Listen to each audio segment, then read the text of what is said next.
êtes CEO de Celestory. Nous sommes là toujours à Big, BPI France Inno Génération. Et vous faites des jeux vidéo narratifs.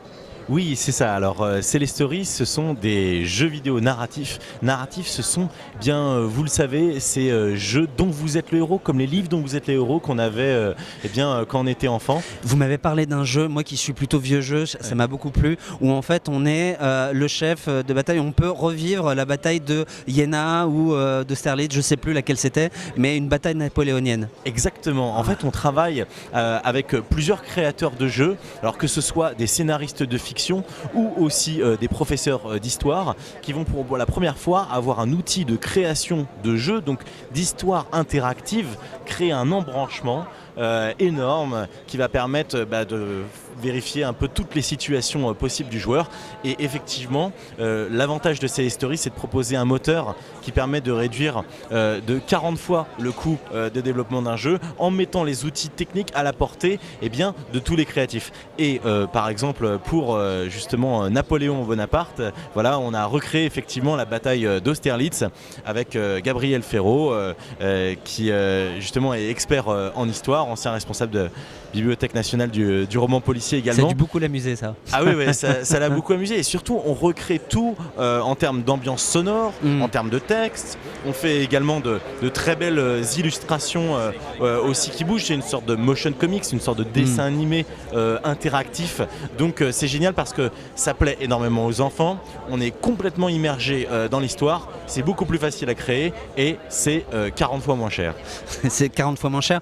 Vous êtes 3 associés. Je vais vous poser alors la question mariage, c'est comment est-ce que vous avez choisi vos associés? Comment est-ce que même eux-mêmes vous ont choisi aussi? Alors en fait, tout est parti de l'idée de pouvoir créer une start-up avec cette volonté de mettre des outils techniques dans les mains des créatifs. Et moi, justement, j'avais travaillé sur le doublage de films, notamment comme le doublage de Harry Potter. D'accord. Donc je me suis dit, ah tiens, je sais créer ou je sais comment créer la chaîne de valeur pour faire de l'immersion audio. Et je me suis dit, comment on va pouvoir maintenant faire la partie technique? Eh bien, beaucoup de gens m'ont posé des questions, mais comment tu as trouvé des développeurs? Eh bien, c'est simple, je suis allé prospecter dans les écoles d'ingénieurs, je suis allé parler de mon projet, j'étais passionné et j'ai trouvé 2 autres associés qui sont également hyper passionnés et on s'est dit qu'ensemble on allait créer quelque chose et en un an on a créé notre moteur de jeu à narration interactive. Quand je vous écoute, j'ai envie de vous poser maintenant notre question Sage, la question de notre partenaire. C'est quoi pour vous être entrepreneur? Ça vous fait quoi de vous dire je suis un entrepreneur? Déjà, c'est la liberté d'entreprendre, la liberté de décider.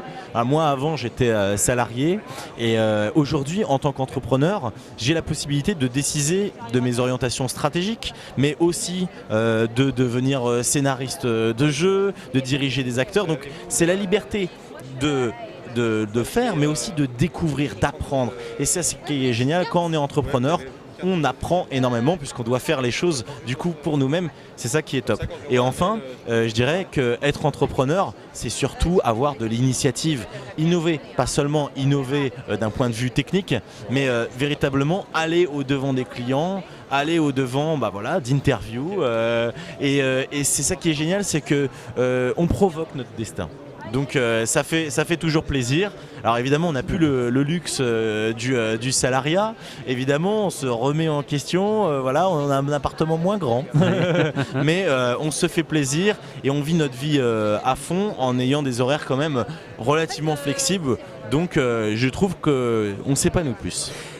Être entrepreneur, c'est provoquer le destin, c'est l'expression que j'ai envie de retenir de cette interview. Merci à vous, Pierre Lacombe. Vous êtes CEO de Celestory. Nous sommes toujours à Big, BPI France Inno Génération. Merci à vous d'être passé par notre plateau. Merci beaucoup. Et si jamais vous voulez tester un prototype de Celestory, vous pouvez télécharger l'application Audigame, AUDIGME sur iOS et sur Android. Merci infiniment. C'est noté. Au revoir.